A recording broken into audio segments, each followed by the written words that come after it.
gamers, time for episode 2 of the Team17 Appreciation series of Amiga / Amiga CD32 games. In the last episode, we took a look at some games both produced and published by Team17, going from A in the alphabet to F. And I didn't cover every single game under those letters, but I picked out the cream of the crop. So I will link that episode in the description, as well as a little pop-up in the cards for you to go and check that out.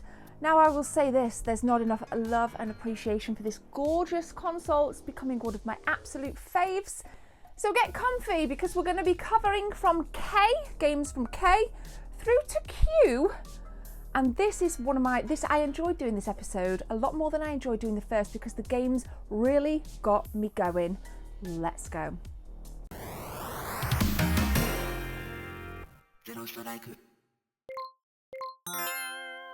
First game is a game that utilised the Amiga CD32's AGA, which is Advanced Graphics Architecture, and boy did it look nice when I popped it in to the Amiga CD32 and hit up the capture card and ready to roll the footage. It is Kingpin.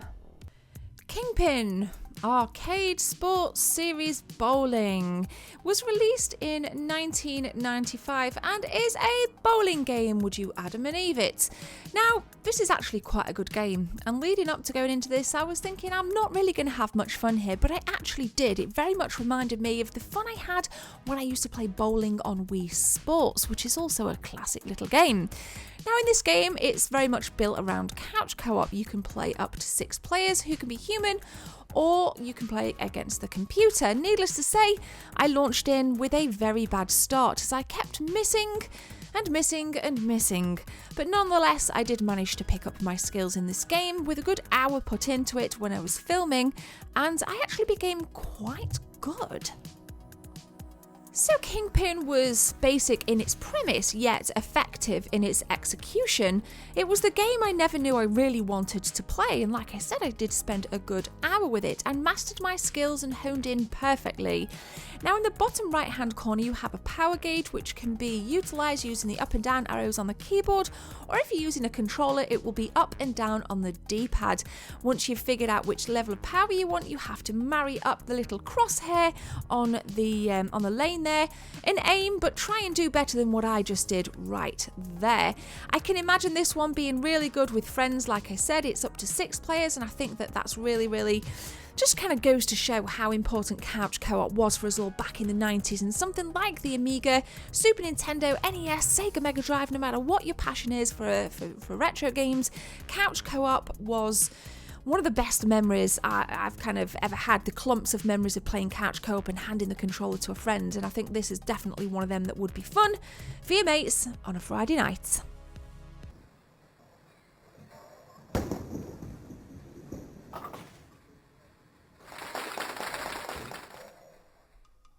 So like I said, bowling, Kingpin, it was a game I never knew that I wanted to play. I had so much fun, and obviously we had various iterations of bowling on the Nintendo Wii, which I remembered from playing Kingpin were actually quite fun on the Wii. So I'm kind of thinking, if we've got a gap in the market here, is there a gap in the market for a really good bowling game, something that you could play with your family? We've got Christmas coming up, so maybe there's somebody out there that might want to take on this project as a bit of an indie style, because I seriously doubt we'll get anything, from a AAA studio unless something comes to the Switch. So Kingpin is my first game from the Team17 library in this episode 2. Next up then is a game that again reminds me of the Micro Machines games. We featured something similar actually, in the first episode. This next game I'm going to feature is called Overdrive.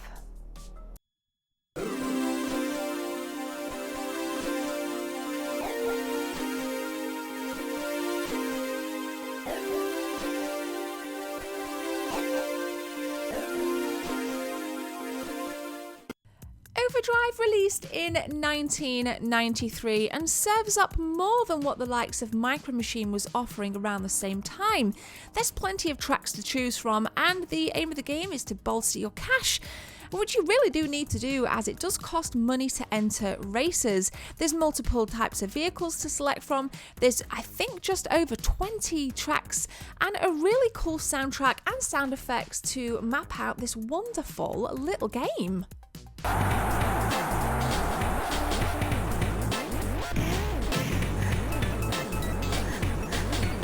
So there's a bunch of cool things littered on the track for you to collect as you're driving around. You've got cash icons and little turbo pads, which really do help. And boy, are you going to need it. On the topic of needing things, I suggest you really utilise the practice mode before you dive into your races in this, because it is very difficult. I've always found the top-down races incredibly difficult, but it's muscle memory. The more you play, the more you realise the left-right turns coming up. And although I don't look like I'm doing overly well in this, I actually started to do really well the more I played, and I really did enjoy this. It's definitely one I need practice at that little bit more, but it's fun. It's packed with a nice colour palette, a great soundtrack, lots of power-ups, and it's highly addictive. So you guys definitely need to check out some Overdrive on your Amiga platforms.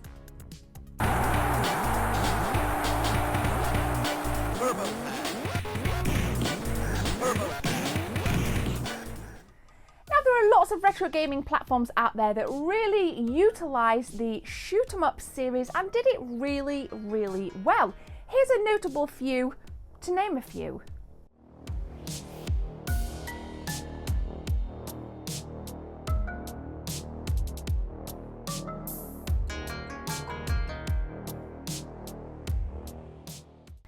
And I think the shoot 'em up series is really, really useful as well on mobile platforms. It's easy, it's just kind of easy to jump into, isn't it? No matter what you're playing a shoot 'em up on, it's super duper easy to slot into and grind away. And this next game fits exactly into that category because this is Project X on the Amiga CD32.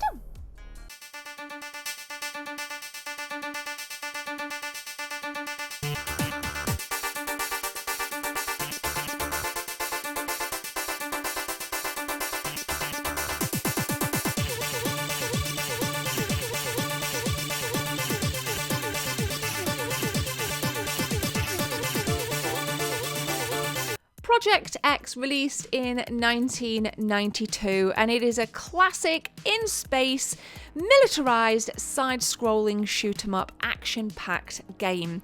Now, every time I talk about side-scrolling shoot-'em-ups, I always make a comment, quote, "They're very difficult," end quote. And this one is actually incredibly difficult. Now, in doing my research, I'm researching from Wikipedia here. Yay, Wikipedia. This game had 5 levels, and apparently many players struggled to get past the 3rd level. And when Team17 realised the difficulty players were having, they actually re-released the game in a special edition with the ability to tone down the difficulty. So you could actually enjoy this and it be a little bit better. Now, I've clearly edited the footage here to make me look fantastic, but I can assure you I died a lot in this game, and I didn't want to die because I think it looks absolutely beautiful, almost have the kind of parallax scrolling with the back, mid and foreground there. It just looks wonderful, and yeah, but I died, and this was my ranking when I died. Check it out, guys. Here we go.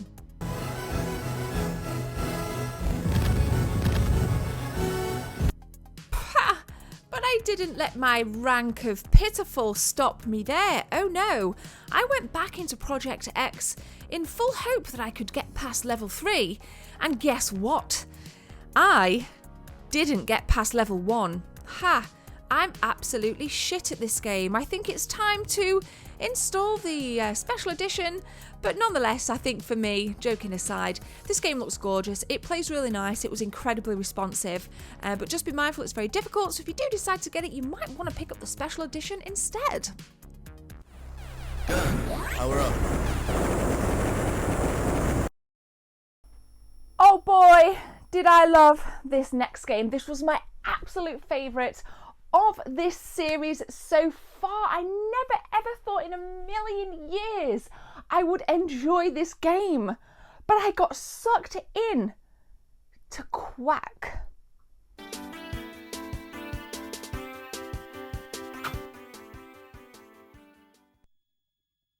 Quack. I went into this one thinking I'm not really going to enjoy it. But actually, I really, really loved this game and played it the most as I was capturing the footage for this episode. The objective of the game is to guide this green-looking Donald Duck kind of rip-off through 80 levels of 2D action, puzzle platforming craziness. You basically have to collect all the keys whilst trying to avoid the myriad of enemies that come onto the screen in many different directions. You do have the option to shoot these weird bubble circle things at the enemies, which is quite effective in killing them after a couple of hits. I died a lot within the first 3 levels, but again, I persevered and I continued, and I think that whilst I was recording the footage, I managed to get to about level 8, 10, that kind of vicinity. So I was really, really happy, and I'm not joking, guys. I absolutely cannot wait to jump back into this. I think it'd be a really cute little mobile game, and I'm not a massive mobile gamer, but if they ever did release this on mobile, it would be one I would definitely play because I loved it. It was responsive, quick, agile. I really enjoyed it, and it even sounded pretty cool too.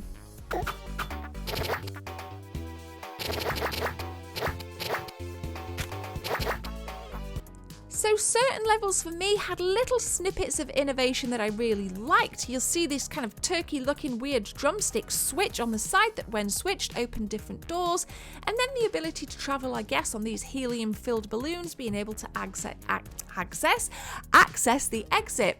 I also thought just there the little screen in between each level was really cool. The game loaded really quickly and I just couldn't stop playing it. The levels did get noticeably trickier. Like all kinds of games like this, Bubble Bobble, Donkey Kong, you can expect to ramp up in difficulty.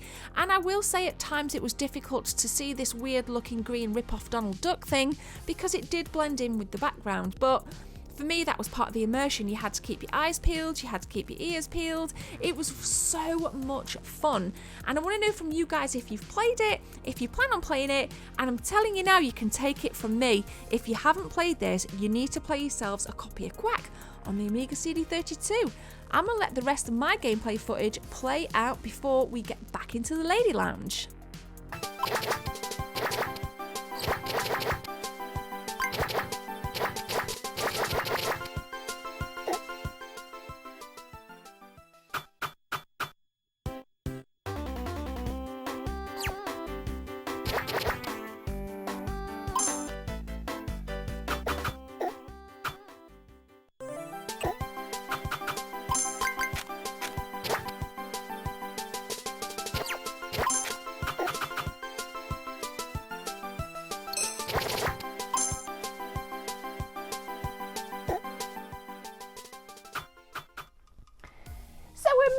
Rocky start there when I was playing the game, but I persevered with it and I got quite far actually, and it's a game that I'm actually ready to go and play again on the CD32. Like I said, out of all of the games I've covered in episode 1 and episode 2, this was the game that really piqued my interest the most. I found that I was never bored, I never zoned out. It was action all the time. The colour palette lacked luster a little bit, it was a bit lackluster, if I can get my words out, but nonetheless I really did enjoy Quack. So I need you guys to go and play it somehow, or let me know, or give me some feedback, or let me know if you've played Quack on the CD32. The Amiga, it's phenomenal. I love it. It's becoming my passion project here at the Gebs24 HQ, and you guys seem to really be liking the content as well. I will link every single Amiga video that I've done in the cards, and also be linked straight to the videos in the description if you want more Amiga content from me.